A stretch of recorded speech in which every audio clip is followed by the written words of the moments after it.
Hello प्यारे बच्चों। बच्चों, इस वीडियो में हम एक बहुत ही प्यारी सी कहानी, द ट्रिब्यूट, श्रद्धांजलि। श्रद्धांजलि का मतलब होता है बच्चों, जैसे कोई व्यक्ति हमारे प्रति कोई उपकार करता है, कोई हमारा भला करता है, तो हमारे मन में उसके प्रति श्रद्धा उत्पन्न होती है और हम भी उस उपकार का कुछ न कुछ, हम भी उसका बदला चुकाना चाहते हैं। तो हमारी तरफ से भी क्या होती है, उसकी कोई श्रद्धांजलि होती है। ठीक है, हमारी तरफ से भी कोई भेंट होती है। तो ये एक बहुत प्यारी कहानी है। ये लिखी है डैश बेन हुर ने, जो उड़ीसा के रहने वाले, है ना, उड़ीसा के रहने वाले थे।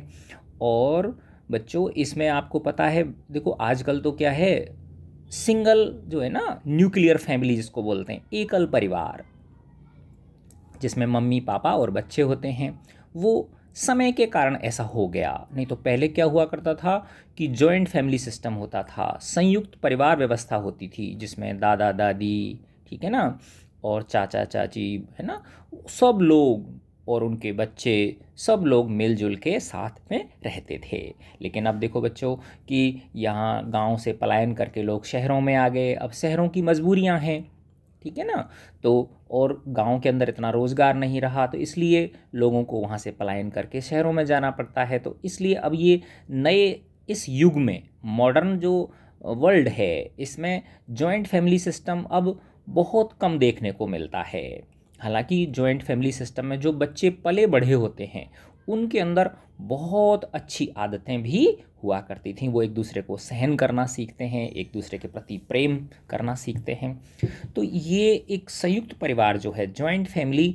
और पहले क्या होता था, जब वो जॉइंट फैमिली टूटती थी तो घर का बंटवारा होता था। तो वो जो बंटवारा जो होता था, वो एक बहुत ही दिल के टुकड़े कर देने वाली घटना होती थी बड़े बुजुर्गों के लिए। जो परिवार का मुखिया होता था, यानी उसकी आंखों के सामने जब उसने जो परिवार बनाया, है ना, कैसे कैसे मेहनत करके उसने उसको इतना परिवार खड़ा किया, और जब उसके बच्चे आपस में लड़ते झगड़ते हैं और बंटवारा करते हैं, तो जो माता पिता होते हैं, वृद्ध माता पिता होते हैं, या जो बड़े भाई होते हैं, उनके जो है ना, एक तरह से उनके सीने पे पत्थर रख के और वो इस घटना के साक्षी बनते हैं। तो बहुत ही प्यारी कहानी है, बहुत ही भावुक कर देने वाली।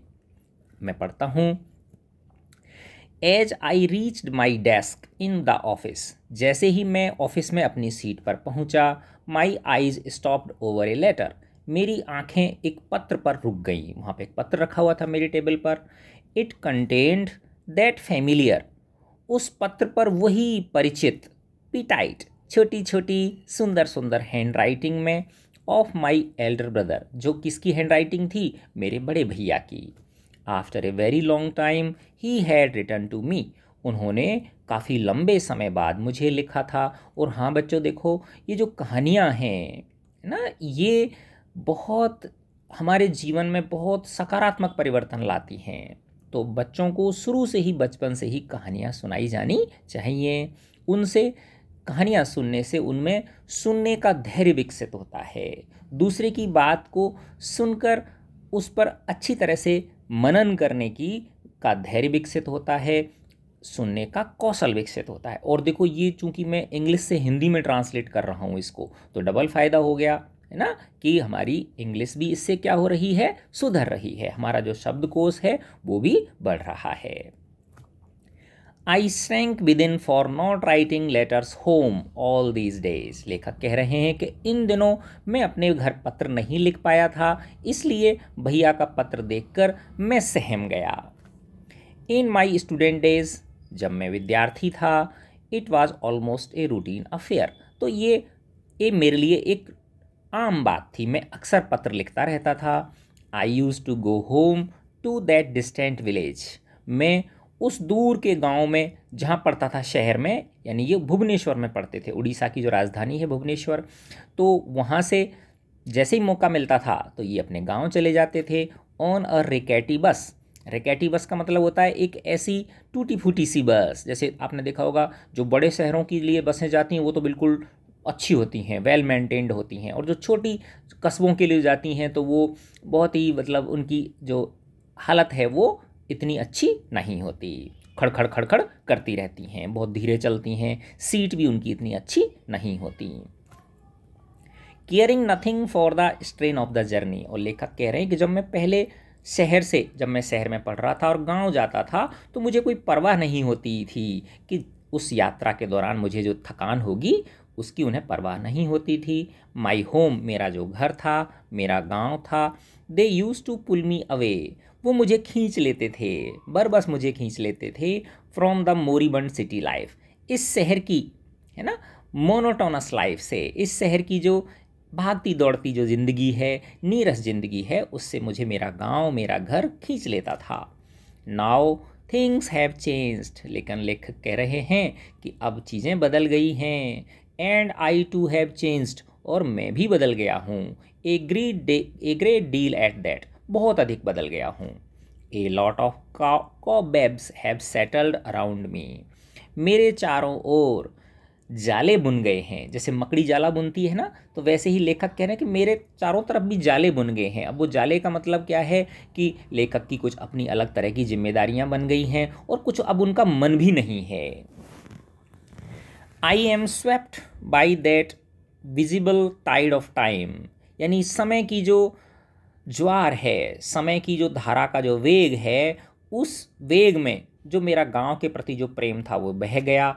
एंड बिजनेस, और ये जो मेरा व्यापार है, व्यापार का मतलब नौकरी करते हैं, तो मेरी जो नौकरी चाकरी है, इससे मेरे गांव के प्रति जो प्रेम था वो बह गया, अब वो उतना प्रेम नहीं रहा।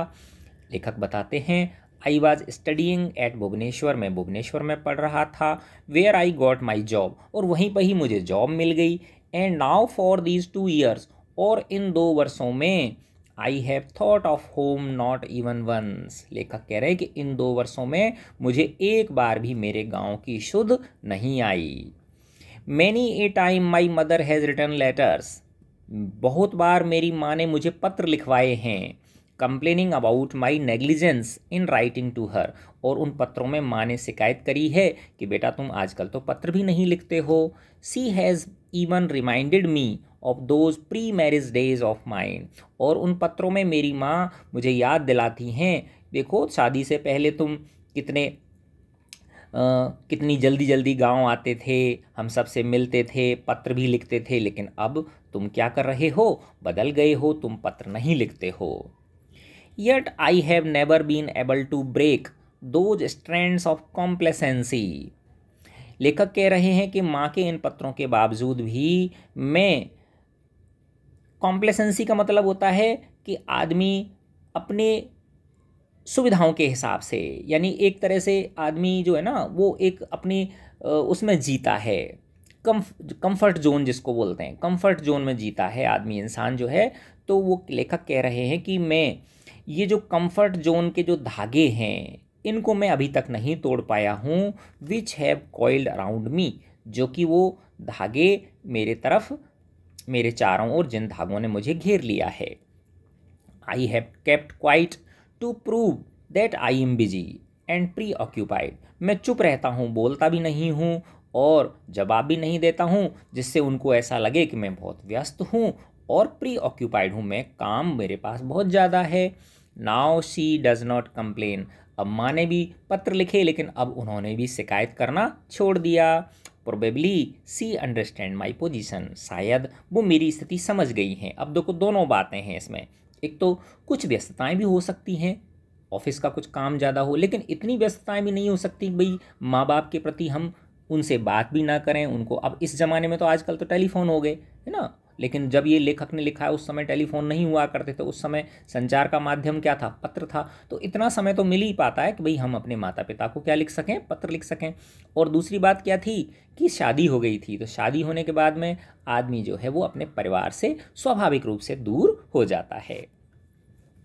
अब लेखक कह रहे हैं usually my elder brother does not write to me, है ना, सामान्य रूप से मेरे मेरे बड़े भैया मुझे पत्र नहीं लिखते थे। He does not need anything from me, उन्हें मुझसे कोई भी चीज़ की आवश्यकता नहीं थी, वो मुझसे कुछ भी चीज़ मांगते नहीं थे, उन्हें मेरे से किसी भी चीज़ की ज़रूरत नहीं थी। He has never sought a token from me in lieu of his concern for me as an elder brother, उन्होंने कभी नहीं चाहा मेरा कोई भी फेवर, है ना, कि किसके एवज में, जो उन्होंने मेरा ध्यान रखा था एक बड़े भैया के रूप में, यानी वो कि भाई मैंने तेरा बड़े भाई के रूप में बहुत ध्यान रखा है, तो अब तुम्हारी बारी है, तुम मुझे मेरी हेल्प करो, तो ऐसा उन्होंने कभी नहीं सोचा। इन those days when I was a student, लेखक याद करते हैं कि उन दिनों जब मैं विद्यार्थी था, the only thing that he inquired, तो सिर्फ एक ही चीज़ के बारे में वो जानकारी, वो पूछताछ करते थे, और वो चीज़ क्या थी, was about my well being, सिर्फ कि मैं कैसा हूँ, मैं कुशल तो हूँ, मैं ठीक ठाक तो हूँ, सिर्फ वो इस चीज़ के लिए मेरे से पूछते थे।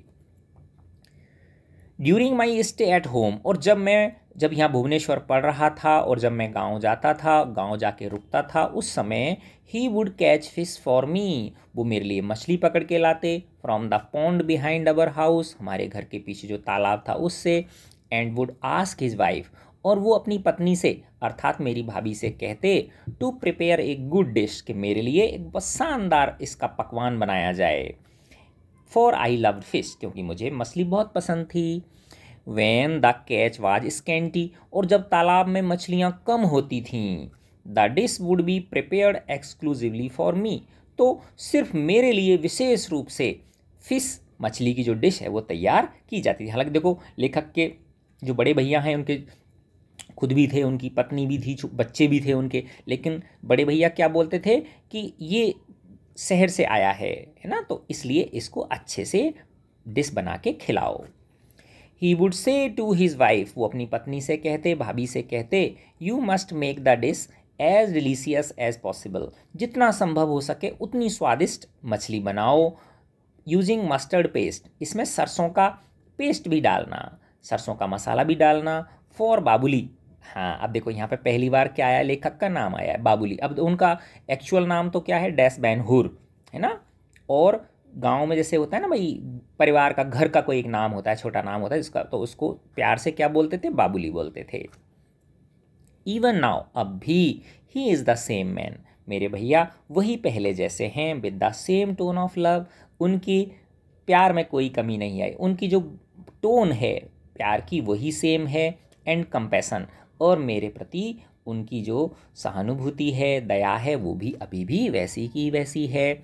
नथिंग हैज चेंज्ड हिम, किसी भी चीज़ ने आज तक उन्हें नहीं बदला। हिज 7 चिल्ड्रन, उनके 7 बच्चे हो गए, पापा मम्मी, उनकी जो मवेशी है, पशु हैं, खेत, हाउस होल्ड, घर की जिम्मेदारियां, रेस्पॉन्सिबिलिटीज़, इन सब के बावजूद भी नथिंग हैज़ चेंज्ड हिम, किसी भी चीज़ ने मेरे भैया को नहीं बदला, यानी इन सारी जिम्मेदारियों के होने के बावजूद भी मेरे प्रति भैया का प्रेम और जो दया सहानुभूति है वो पहले जैसी ही है। He is the same my elder brother, वो मेरे पहले जैसे ही बड़े भैया हैं। अब लेखक को ये सारी चीज़ें याद आ रही हैं, उनके सामने उनकी टेबल पर क्या रखा हुआ है, बड़े भैया का पत्र रखा हुआ है, लेटर रखा हुआ है। लेखक कहते हैं, I handed the letter carefully, I handled the letter carefully, मैंने उस लेटर को बहुत सावधानी पूर्वक खोला। He had asked me to come home, भैया ने लिखा है कि तुम्हें घर आना है। सम फ्यूड, फ्यूड बोलते हैं झगड़ा, कुछ झगड़ा उत्पन्न हो गया है, क्रॉप्ड अप, कुछ झगड़ा उत्पन्न हो गया है परिवार में। Two sister in laws had quarrelled, जो दो, अब लेखक के क्या है बेटा, 2 बड़े भाई और हैं, है ना, एक तो सबसे बड़े भैया और एक मंझले भैया, तो उनकी जो बड़े भाई हैं उन दोनों की पत्नियां जो हैं वो बहनें हैं, और ऐसे पहले अक्सर ऐसा होता था कि 2 बहनों की एक साथ एक ही घर में शादी कर दी जाती थी। तो जो दोनों बहनें हैं, बड़े भाइयों की जो पत्नियां हैं, उनमें कुछ आपस में झगड़ा हो गया है। आवर पैडी फील्ड्स, हमारे चावल के खेत, द कॉटेज, घर, झोंपड़ी, एंड ऑल द मूवेबल्स एंड इमूवेबल्स। मूवेबल्स का मतलब होता है जो भी घर का सामान जो उठा के इधर से उधर रखा जा सकता है, और इमूवेबल जो उठा के इधर से उधर नहीं रखा जा सकता, जिसे चलाया फिराया नहीं जा सकता। जैसे कि ज़मीन है तो ज़मीन क्या है, इमूवेबल है। घर है वो क्या है, इमूवेबल है। मूवेबल में कौन सी चीज़ें जाएंगी जो मूव कर सकें, है ना, जैसे सोना हो गया, चांदी हो गया, बर्तन हो गए, बर्तन भांडे जो भी है, वाहन कोई हो गया, घर के जो अन्य जो सामान हैं वो। वर टू बी डिवाइडेड, इन्हें बांटा जाना था इनटू 3 पार्ट्स अमॉन्ग्स्ट अस, हमारे मध्य 3 भागों में, क्योंकि हम 3 भाई हैं, एक लेखक हैं, 2 उनके बड़े भैया हैं। माई प्रेजेंस वाज इंडिस्पेंसिबल, बड़े भैया ने, है ना, जो सबसे बड़े भैया हैं, उन्होंने लिखा पत्र में कि तुम्हारी उपस्थिति अनिवार्य है, बहुत आवश्यक है। It was my second brother who was so particular and adamant about the division he wanted it at any cost. मेरे जो मंझले भैया थे, सेकेंड ब्रदर जो है ना, मंझले भैया जो थे बीच के, who was so particular and adamant, वो बहुत ज़्यादा पर्टिकुलर हैं और इस पे अड़े हुए हैं कि बंटवारा, डिवीज़न किसको बोलते हैं, बंटवारा, कि घर का बंटवारा अब होके ही रहेगा। वह इस बंटवारे को किसी भी कीमत पर करवाना चाहते हैं। I finished reading the letter, मैंने पत्र पूरा कर लिया पढ़ के। A cold sweat drenched me, लेखक पसीने पसीना हो गया, क्योंकि ऐसा उन्होंने कभी सोचा भी नहीं था कि घर का क्या होगा, बंटवारा होगा। तो पसीने से उनका शरीर एकदम ठंडा हो गया। आई फेल्ट हेल्पलेस, लेखक कहते हैं मैं असहाय महसूस कर रहा था, और फंड अनाथ महसूस कर रहा था। A sort of despair haunted me for a long time, एक प्रकार का हॉन्ट, है ना, एक निराशा, एक प्रकार की निराशा मुझे डराई जा रही थी बहुत लंबे समय तक। मैं एक प्रकार की निराशा से काफ़ी देर तक डरता रहा। Quite relentlessly I try to drive them away, तो ये जो मेरी निराशा थी जो मुझे डरा रही थी, उसको मैंने काफ़ी हद तक, है ना, बहुत मजबूती से कोशिश की उसको दूर भगाने की, उस निराशा को। योनिंग हेल्पलेसली इन चेयर, लेकिन वो निराशा मेरे से दूर नहीं जा रही थी, और मैं असहाय होकर कुर्सी में बैठा हुआ जवाई ले रहा था। जैसे वो लेते हैं ना, उबासी लेते हैं, जवाई लेते हैं, योनिंग ले रहा है ना। इन the evening when I told my wife, जब घर जाके शाम को मैं ऑफिस से घर पहुंचा, लेखक बोल रहे हैं, तो मैंने अपनी पत्नी को बताया अबाउट द पार्टीशन, बंटवारे के बारे में, that was to take place, जो होने वाला था। I found her totally unperturbed, मैंने पाया कि मेरी पत्नी तो बिल्कुल ऐसा लग रहा है जैसे उनको कोई फ़र्क ही नहीं पड़ा। अनपर्टर्ब्ड, कोई चिंता ही नहीं हुई उनको इस बात की, इस बात को सुन के। सी जस्ट आस्क्ड मी, बस उन्होंने ये पूछा, व्हेन, कब होगा बंटवारा, एज इफ, मानो कि सी वाज ऑल प्रिपेयर्ड, मानो कि वो तैयार थी, and waiting for this event to take place, और इस घटना के, इस बंटवारे का इंतजार कर रही हों। इन ए वीक्स टाइम, आई सेड, मैंने कहा, एक सप्ताह के अंदर होने वाला है बंटवारा। इन बेड दैट नाइट, रात में सोते समय मेरी पत्नी ने asked me all sort of questions, मेरे से अनेक प्रकार के प्रश्न पूछे बंटवारे से संबंधित। What would be our share, हमारे बट में कितना आ जाएगा, हमारे लिए कितना आ जाएगा। And how much would it fetch us on selling it, और अगर हम उसे बेचें तो उसका हमें कितना पैसा मिल जाएगा। I said nothing for a while, मैं कुछ देर तक कुछ नहीं बोला। But in order to satisfy her, लेकिन उनको, मेरी पत्नी को सेटिस्फाई करने के लिए, संतुष्ट करने के लिए, एट लास्ट, अंत में मैंने गैस किया that it should be around 20,000 rupees, कि जो घर के बंटवारे से जो ज़मीन मिलेगी, घर का सामान मिलेगा, उसको बेचने से 20,000 रुपये मिल सकते हैं।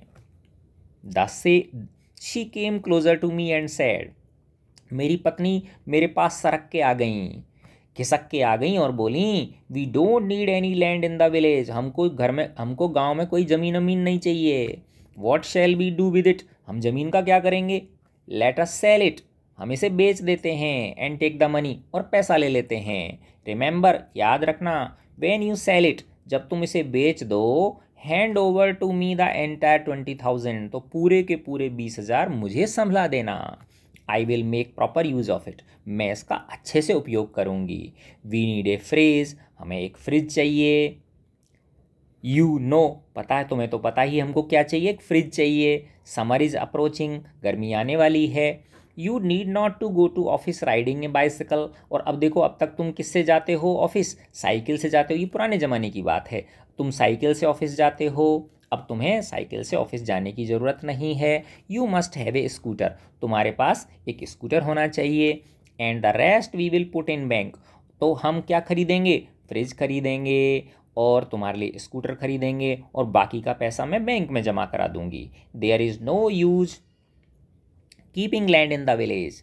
मेरी पत्नी कह रही हैं कि गांव में ज़मीन रखने से कोई मतलब नहीं है। We can not look after it, हम उसकी देखभाल तो कर नहीं सकते। And why should the others draw benefits out of our land, और दूसरे लोग हमारी ज़मीन से क्यों फ़ायदा उठाएं।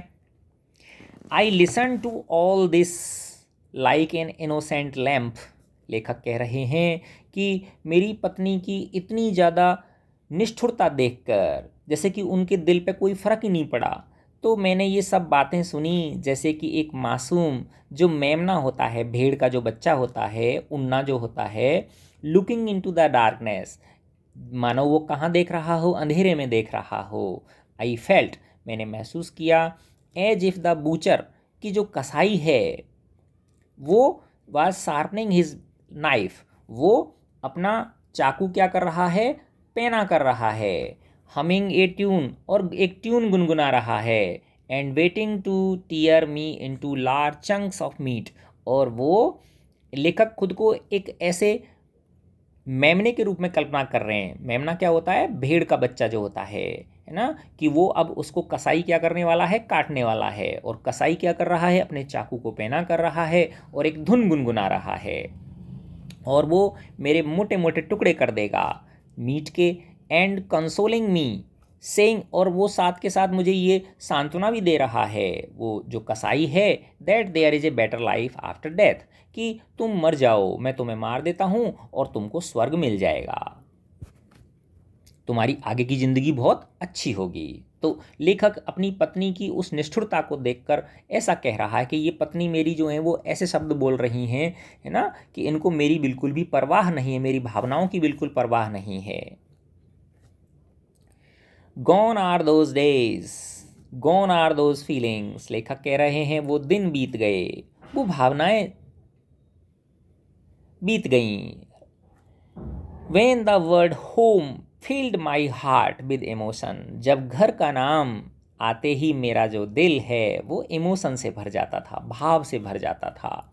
And that affectionate word brother, और जो ये प्यार भरा शब्द है भाई, वॉट फीलिंग इट हैड, क्या फीलिंग हुआ करती थी। How it use to make my heart pound with love, जैसे ही ब्रदर मेरे कानों में नाम आता था तो मेरा जो हृदय है वो प्रेम से धड़कने लग जाता था, भैया के प्रति प्रेम उमड़ पड़ता था। रिकलेक्टिंग ऑल दीज थिंग्स, इन सब चीज़ों को याद करते हुए, आई फील वीक, मैं अपने आप को कमज़ोर महसूस कर रहा हूँ। पैथेटिक, बहुत ही असहाय, दुखी, दयनीय महसूस कर रहा हूँ। वेयर इज़ द हार्ट गोन, मेरा दिल कहाँ चला गया। वेयर आर दोज डेज, वो दिन कहाँ चले गए। Where has the spontaneity of feeling gone, भावना की वो जो ललक थी, जो एक तरह से स्पॉन्टेनियस नहीं थी, जो स्पॉन्टेनियस तुरंत जो होती है, तुरंत जैसे ही कोई शब्द आया एकदम भावनाओं का ज्वार उठ पड़े, वो सब कहाँ चला गया। I just can not understand, हाँ मैं समझ नहीं पा रहा हूँ कि कैसे एक अजनबी ऑल ऑफ सडन अचानक से बिकम सो इंटीमेट, वो हमें इतना प्यारा कैसे लगने लग जाता है। Only sharing a little warmth by giving a silent promise of keeping close, कि कैसे कोई एक अजनबी व्यक्ति हमारे साथ शेयर करता है छोटी सी दिल की गर्माहट ना, दया भरे शब्दों की गर्माहट हमसे शेयर करता है, और एक चुपचाप एक प्रॉमिस करता है हमसे कि मैं तुम्हारे साथ रहूँगा, मैं तुम्हारे पास रहूँगा। तो वो अनजाना व्यक्ति होने के बावजूद भी हमारा कितना अपना लगता है। तो लेखक यहाँ एक तुलना कर रहे हैं कि अजनबी व्यक्ति भी हमें कितने प्यारे लगते हैं, और यहाँ मेरी पत्नी है जो मेरी भावनाओं को समझ नहीं रही हैं। अब लेखक कहते हैं, but I became my normal self in 2 days, 2 ही दिन में मेरी सारी भावनाओं का जो ज्वार था वो सब शांत हो गया। आई ग्रू यूज टू, मैं अभ्यस्त हो गया। What had been a shock, जो वो पत्र पढ़कर जो मुझे झटका लगा था, शौक लगा था, अब वो चीज़ मेरे लिए नॉर्मल हो गई 2 ही दिन में। लेटर ऑन, बाद में, इन द मार्केट प्लेस, बाजार जाकर, keeping pace with my wife, मेरे पत्नी के साथ, inquired about the prices of the different things, हमने विभिन्न चीज़ों की रेट पता करी। सी इंटेंडेड टू बाई, जिनको मेरी पत्नी खरीदना चाहती थी। Buying a fridge was almost certain, fridge खरीदा जाना लगभग तय था। अ सेकेंड हैंड स्कूटर, एक सेकेंड हैंड स्कूटर खरीदा जाना भी तय था।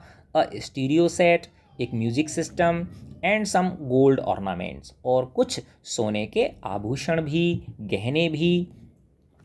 आई prepared a list of the prices, मैंने कीमतों की एक लिस्ट बना ली। She kept reminding me about her intentions, मेरी पत्नी मुझे बार बार अपने इरादों की याद दिला रही थी। And was showing lot of impatience, कौन से इरादे, कि भाई हमको गांव में कोई ज़मीन अमीन घर वर नहीं चाहिए, हमें तो उसे क्या करना है, बेचना है, और सारा का सारा पैसा मुझे देना।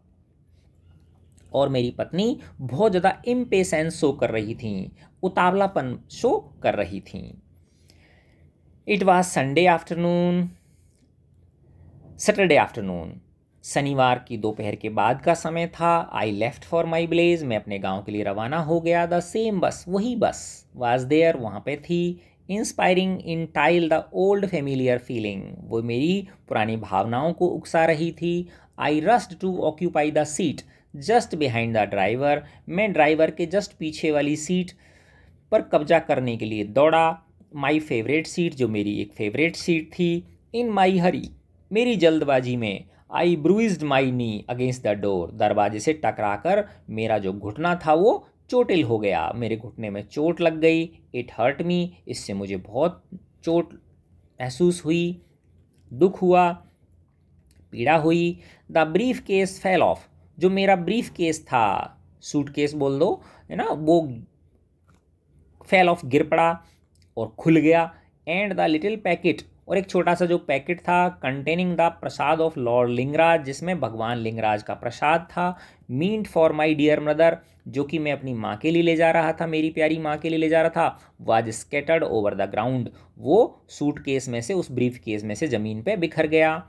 आई फेल्ट, मैंने महसूस किया, एज इफ द एंटायर बस was screeching allowed the question, मैंने महसूस किया कि पूरी की पूरी बस जोर जोर से चीख चीख के मेरे से प्रश्न पूछ रही है। आफ्टर हाउ मैनी ईयर्स, कितने सालों बाद सुध आई अब तुझे गांव की। You have not bothered in the least, तुमने तो बिल्कुल भी परवाह नहीं की। To retain that tender love, उस कोमल प्रेम को धारण करने की। You have in your heart, जो तुम्हारे दिल में था। फॉर योर होम, अपने घर के प्रति। इंस्टीड, बजाय इसके, you have sold it to the butcher, तुमने अपने घर के प्रति जो प्रेम था उसे कसाई को बेच दिया। To help yourself become a city babu, और तुम अब क्या बन गए हो, एक शहरी बाबू बन गए हो। कर्सेस बी ऑन यू, तुम्हें धिक्कार है। लेखक ऐसा महसूस कर रहे हैं कि बस जो है, पूरी की पूरी बस मुझे चीख चीख के ये प्रश्न मुझसे पूछ रही है।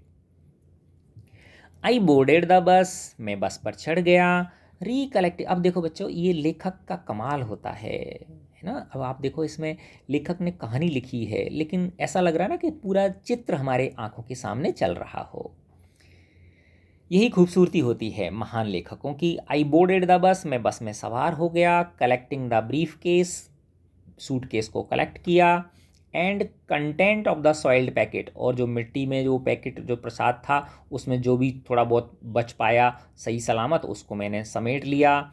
Wearing A seamless smile for the cleaner and the conductor of the bus, है ना। अब देखो, बस में 3 लोग होते हैं, एक तो ड्राइवर होता है, एक कंडक्टर होता है, और एक खल्लासी भी होता है, जो उससे वो साफ असिस्टेंट होता है उसका, कंडक्टर का। तो वो जैसे बस के वो साफ़ करना, क्या नाम है, कांच साफ़ करना, छोटे मोटे काम करना, इस तरह के, ठीक है। तो wearing A seamless smile for the cleaner and the conductor of बस, है ना। और तो वो बस का जो क्लीनर था और कंडक्टर था, वो लेखक की तरफ देख रहे थे, तो लेखक उनकी तरफ खिसियाता हुआ देख रहा है। It was 5 in the evening when I got down, दोपहर में चला था और घर पहुंचते पहुंचते 5 बज गए। I had return before hand, मैंने पहले ही भैया को पत्र लिख के भेज दिया था कि मैं शनिवार को घर आ रहा हूँ। My elder brother was there to meet me at the bus stop, मेरे बड़े भैया हमेशा की भांति वहीं बस स्टॉप पर मुझे मिले। He appeared a little tired and worn out, ऐसा प्रतीत हो रहा था कि वो थोड़े थके हुए और वॉर्न आउट मतलब जैसे कि अब उनके अंदर उत्साह नहीं रहा, जीने की ललक नहीं रही। Give that brief case to me, भैया बोले ब्रीफ केस मुझे दे दो। दैट मस्ट बी हैवी, ये भारी होगा। He almost snatched it away from me, ये कहा और उन्होंने मुझसे वो छीन ही लिया। I forgot even to touch his feet, और मैं तो उनके पैर छूना भी भूल गया। This had never happened earlier, लेखक कह रहे हैं ऐसा मेरे से पहले कभी नहीं हुआ। यानी जब मैं पढ़ता था उस समय मैं हमेशा जब भी घर जाता था तो जब भैया मुझे लेने के लिए आते थे बस स्टैंड में, तो बस से उतरते ही मैं पहले क्या करता था, उनके पैर छूता था। लेकिन आज मैं पैर छूना भी भूल गया। He was walking in front of me, भैया मेरे आगे आगे चल रहे थे। We were walking home on the village road, dusty and ever the same, हम उसी गांव की सड़क पर जो धूल भरी थी। अब पहले बेटा देखो सड़क होती भी नहीं थी, कच्चे कच्चे दगरे हुआ करते थे, कच्ची सड़क हुआ करती थी, है ना, जिसमें डामर वगैरह इस तरह का कुछ नहीं होता था, वही पहले जैसी। आई was usually crossing the street, अब देखो ये लेखक अपने पुराने ज़माने की, मतलब पुराने ज़माने क्या जब वो छोटे बच्चे थे उस समय की याद कर रहे हैं। लेखक कह रहे हैं I was usually crossing the street along to go to a teacher in the evening for tuition, लेखक कह रहे हैं कि मैं ट्यूशन पढ़ने के लिए, जब मैं गाँव में था तो ट्यूशन पढ़ने के लिए गली को पार करके एक टीचर के घर जाया करता था शाम को पढ़ने के लिए। It was generally late and dark when I return from my studies, जब मैं अपनी पढ़ाई पूरी करके लौटता था तो सामान्यतया लेट हो जाता था और अंधेरा हो जाता था। वैसे सर्दियों के दिनों में देखा होगा आपने, जल्दी अंधेरा हो जाता है। अनफॉलिंगली, बेनागा, बेनागा का मतलब क्या होता है, always. My elder brother would be there to escort me, क्योंकि अंधेरा हो जाता था तो मेरे बड़े भैया मुझे वहीं लेने के लिए आ जाते थे। बेनागा, एक भी दिन ऐसा नहीं था कि बड़े भैया नहीं आए हों मुझे लेवा लाने के लिए। एस्कॉर्ट का मतलब क्या होता है, लेवा लाने के लिए, बैक होम, घर वापस। लेस्ट आई शुड बी फ्राइटन, कि कहीं मैं अंधेरे से डर ना जाऊं, अंधेरे से, कुत्ता बिल्ली से मैं डर ना जाऊं।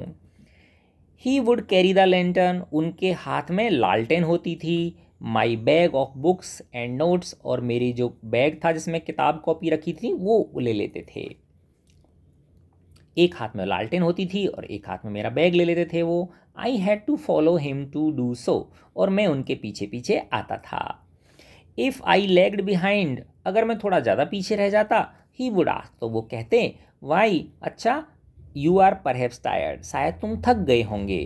कम होल्ड माई हैंड, आओ और मेरा हाथ पकड़ लो। एंड वॉक विद मी, और मेरे साथ चलो, जिससे मुझे क्या मिल जाए, थोड़ा सपोर्ट मिल जाए।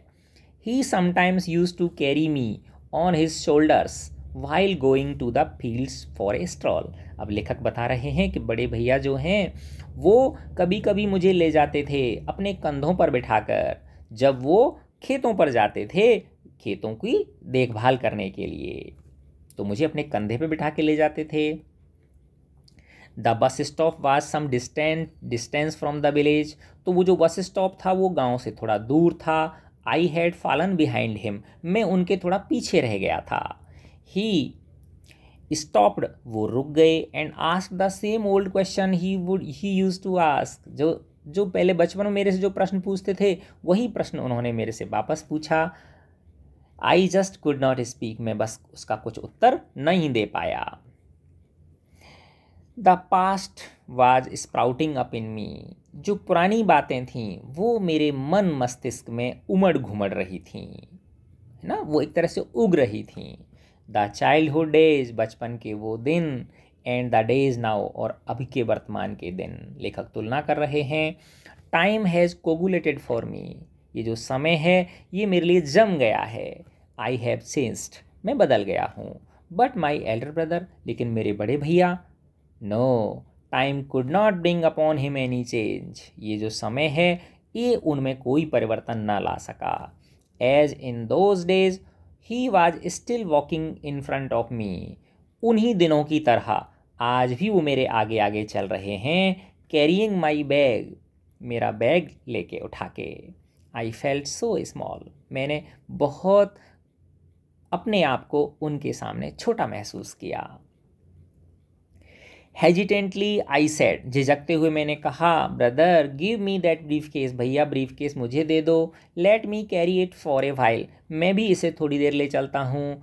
Don't you worry he said, उन्होंने कहा तुम चिंता मत करो। It is heavy and you are tired, ये बहुत भारी है और तुम थके हुए हो। Let us quicken our steps, आओ जल्दी जल्दी कदम उठाते हैं। You must be feeling hungry, तुम्हें भूख लग रही होगी।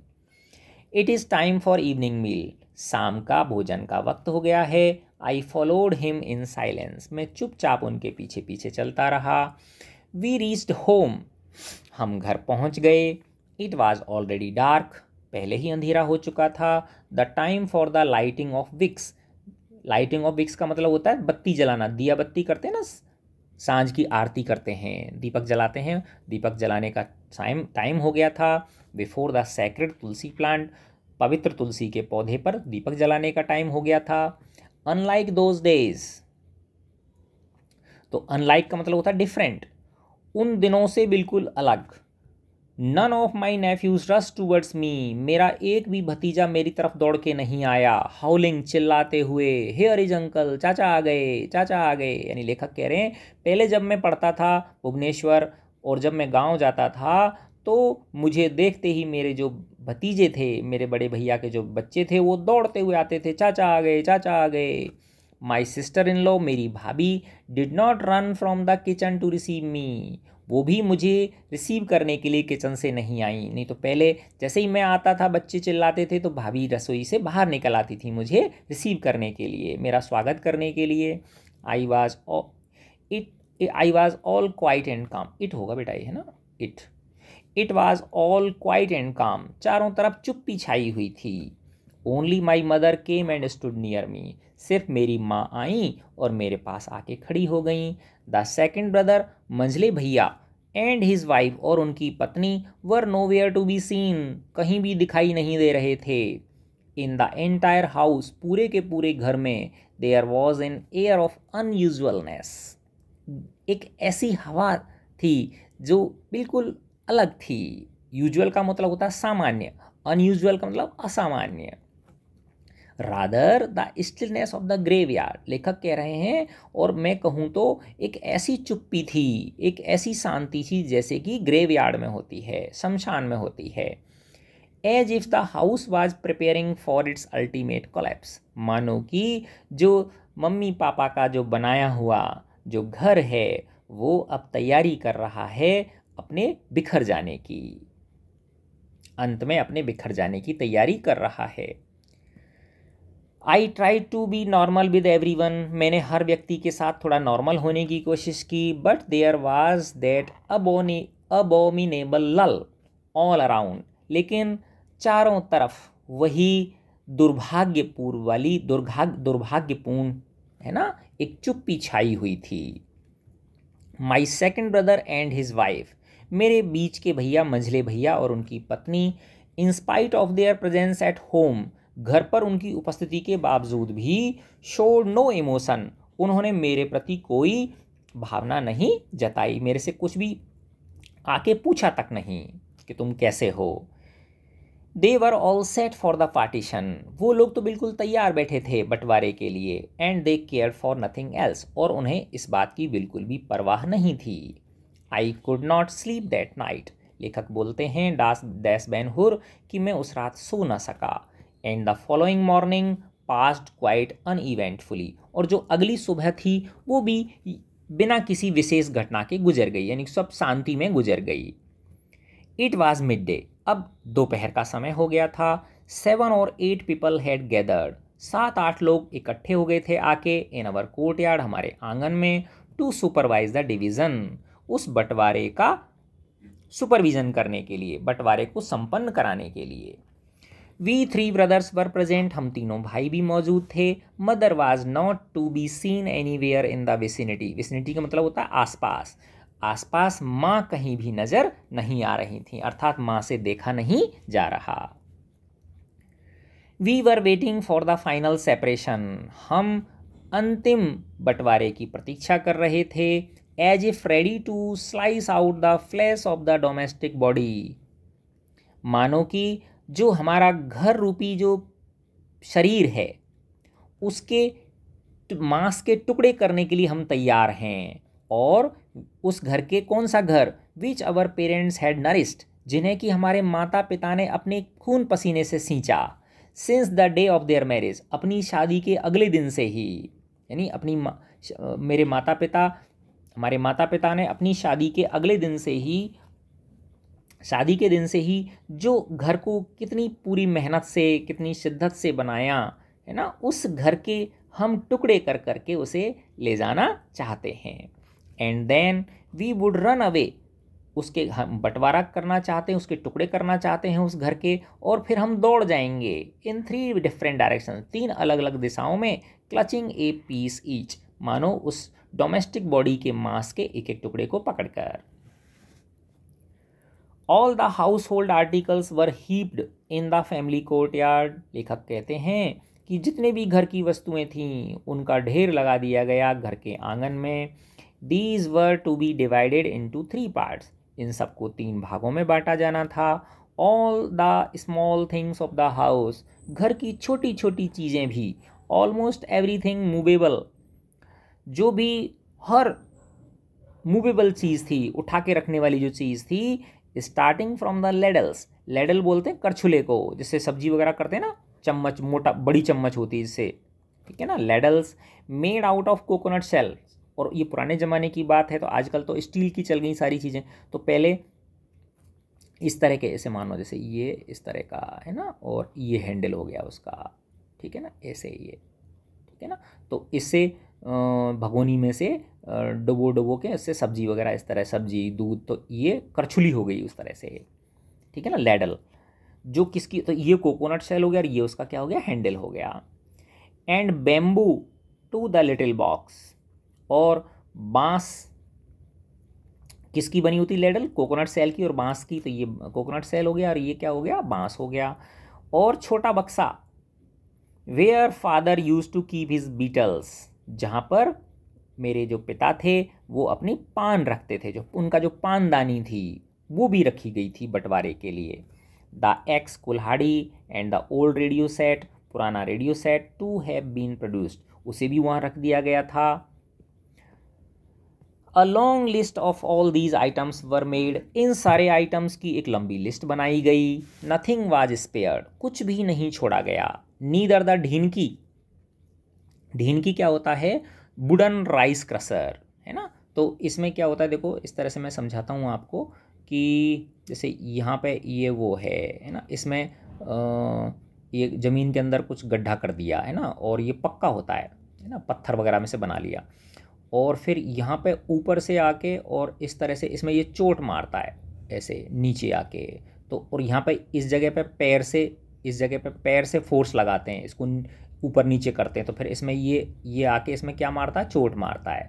तो जो राइस होता है जो खेत में से आता है ना, उसके अंदर ऊपर छिलका होता है, तो छिलके वाले राइस को इस बर्तन के अंदर, जो ये वो है क्या नाम है उसका, पत्थर का हो या लोहे का हो, इसमें भर देते हैं, और फिर ये ऊपर से इसमें आके लकड़ी का मूसल जैसे होता है ना, वैसे समझ लो, तो मूसल इसमें चोट मारता है, और वो ये अब चूंकि बहुत सारा काम होता है तो हाथ से हो नहीं सकता, तो इसलिए यहाँ पे इससे किससे चोट, पैर से हिलाते रहते हैं, तो इसको ढीनकी बोलते हैं।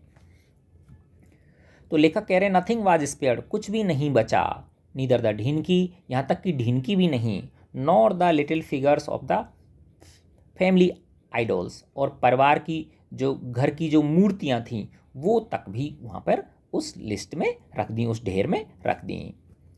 आई saw my elder brother rise, मैंने देखा कि मेरे बड़े भैया खड़े हुए। He stopped for a moment near the pile of things, वो चीज़ों का जो ढेर लगा हुआ था वहाँ एक क्षण के लिए रुके। And unfastened the strap of his wrist watch, और उन्होंने अपनी कलाई घड़ी का जो फीता था उसको खोला and placed it on the heap with the other things, और उन्होंने उस कलाई घड़ी को उस चीज़ों के ढेर पे रख दिया। Perhaps a tear trickle down his cheeks, ऐसा प्रतीत हो रहा था कि एक छोटा सा आंसू उनके गाल पर लुढ़का, टपका। With a heavy Sai he left the place, गहरी सांस भरकर वो उस घड़ी को वहां रखकर चले गए। I had often heard him, मैंने अक्सर उन्हें सुना था ये कहते हुए, that father had bought him this that wrist watch, कि पापा उस कलाई घड़ी को उनके लिए लेके आए थे, बड़े भैया के लिए लेके आए थे, when he was in 11th class, जब वो 11वीं क्लास में थे। बट आई ऑल्सो रिमेंबर, लेकिन लेखक कह रहे हैं कि मुझे ये भी याद है, when in my MA final year, जब मैं MA फाइनल ईयर में था, he had mortgaged that watch to send me money to go to Delhi for an interview. तो मेरे बड़े भैया ने, जब मैं MA फाइनल ईयर में था तो मुझे किसी इंटरव्यू के लिए दिल्ली जाना था, पैसे नहीं थे घर में, तो उन्होंने उसको मोर्गेज किया, मोर्गेज का मतलब होता है गिरवी रखा घड़ी को, है ना, और मुझे पैसे भेजे थे। He had sent me an amount of 150 rupees, I remember clearly, मुझे पूरा अच्छी तरह से याद है कि उस घड़ी को गिरवी रख के और उन्होंने मुझे पूरे 150 रुपये भेजे थे दिल्ली इंटरव्यू देने के लिए। तो उस ज़माने के 150 रुपये बहुत हुआ होते होंगे।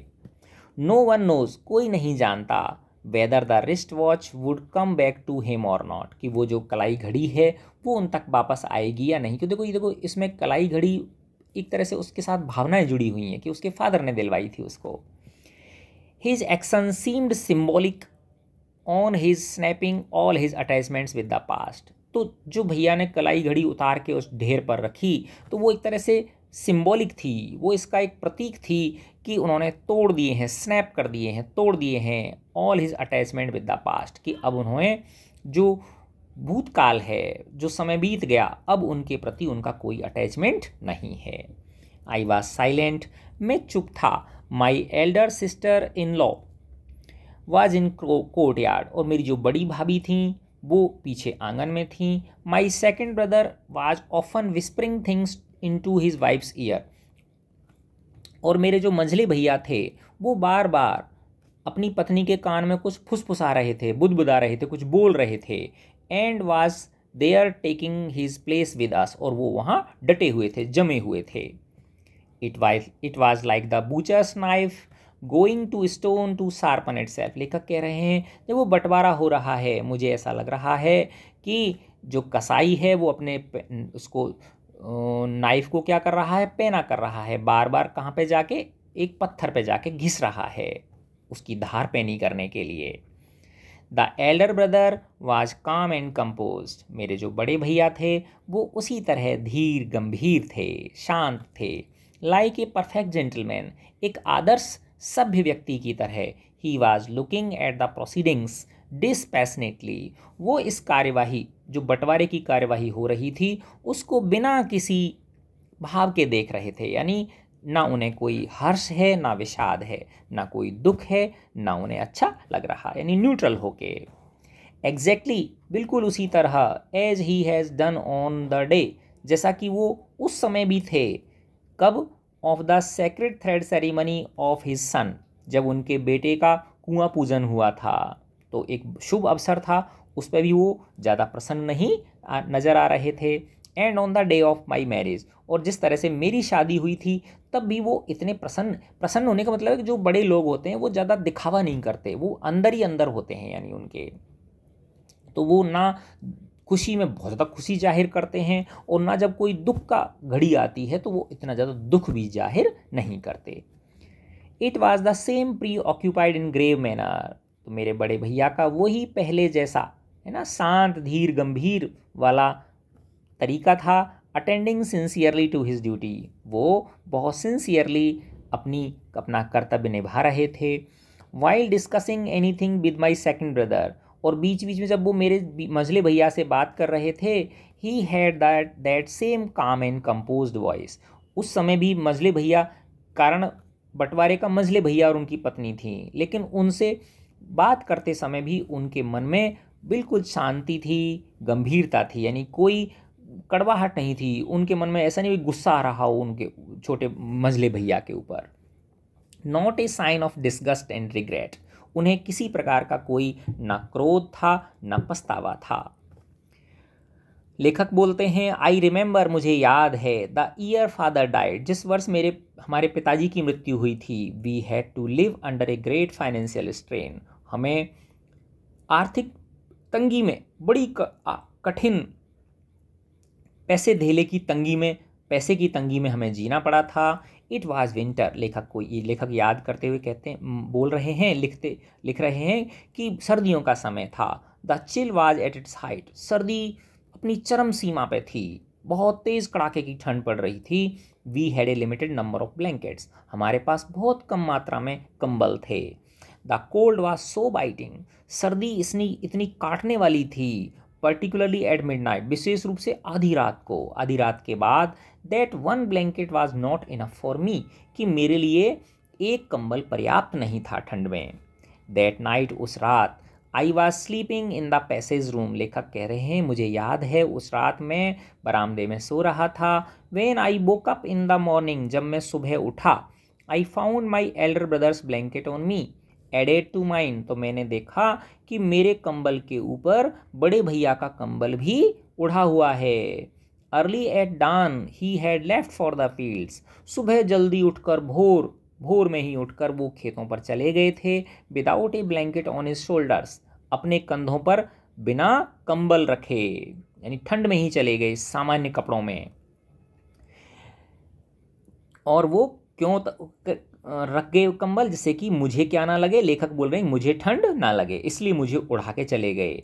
If he had been asked, भाई अगर कोई उनसे पूछता कि तुमने ऐसा क्यों किया, he would have surely said, तो इन हिज यूजुअल मैनर, तो जैसा कि पहले हमेशा की तरह वो उत्तर देते, that he did not feel cold, कि उन्हें ठंड नहीं लगती। ठंड तो लगती है, लेकिन वो दूसरों के प्रति क्या थे, बहुत ज़्यादा केयरिंग थे। Now I have a comfortable income, अब लेखक को खुद के ऊपर शर्मिंदगी हो रही है। लेखक कह रहे हैं कि अब मेरे पास एक अच्छी खासी इनकम है। Yet it had never occur to me, लेकिन फिर भी मुझे कभी ख्याल नहीं आया, to think of buying any warm cloth for my elder brother, कि मैं अपने बड़े भैया के लिए कुछ गर्म कंबल वगैरह खरीद दूँ, गर्म कपड़े खरीद दूँ। He is still satisfied and happy with that old tattered blanket, देखो वही वाला कंबल जो मेरे ऊपर डाला था। लेखक कह रहे हैं कि मेरे बड़े भैया आज भी संतुष्ट हैं, खुश हैं उसी फटे पुराने टूटे फूटे उस कंबल में, that he had covered me with once, जिससे एक बार उन्होंने मुझे ढका था। The same blanket was there before me with all the other things, वो सेम ब्लैंकेट उसी वस्तुओं के ढेर पे मेरी आंखों के सामने रखा हुआ था। आई शिवर्ड विद द कोल्ड, मेरी जो है ना शरीर में सिहरन पैदा हो गई, कांप गया। एंड माई ओन इनग्रेटिट्यूड, शर्मिंदगी की वजह से, अकृतज्ञता की वजह से, कि मेरे बड़े भैया ने मेरे प्रति कितने उपकार किया, कितना प्रेम दिया मुझे, कितनी केयर की, लेकिन मैं कितना भ्रष्ट निकला। The process of division was going on, बंटवारे का काम जारी था, फाइनली ओवर, पूरा हो गया। Whatever the second brother demanded, मझले भैया ने जो कुछ भी मांगा, my elder brother agreed to it, मेरे बड़े भैया ने खुशी खुशी उसे दे दिया, सहमत हो गए इस्माइल के साथ, मुस्कुराते हुए। My second brother propose to buy the share of the land that was given to me, मेरे मंझले भैया ने जो ज़मीन का हिस्सा मुझे मिला था उसको खरीदने का प्रपोज किया। And offered 18,000 rupees as the price, और उन्होंने कहा कि अगर तुम अपनी ज़मीन मुझे बेचते हो तो मैं तुम्हें 18,000 रुपये दे दूंगा। तो उस ज़माने के 18,000 रुपये हो सकता है आज के 18 लाख के बराबर हों, ऐसे मान सकते हैं हम। इन द इवनिंग, शाम को, माई एल्डर ब्रदर, मेरे बड़े भैया, took me along with him, मेरे को अपने साथ ले गए, to show me the paddy fields, अब चावल के खेत दिखाने के लिए, that were to be mine, जो अब मेरे हो गए थे, मेरे बट में आए थे। आई क्वाइटली फॉलोड हिम, मैं चुपचाप उनके पीछे चलता गया।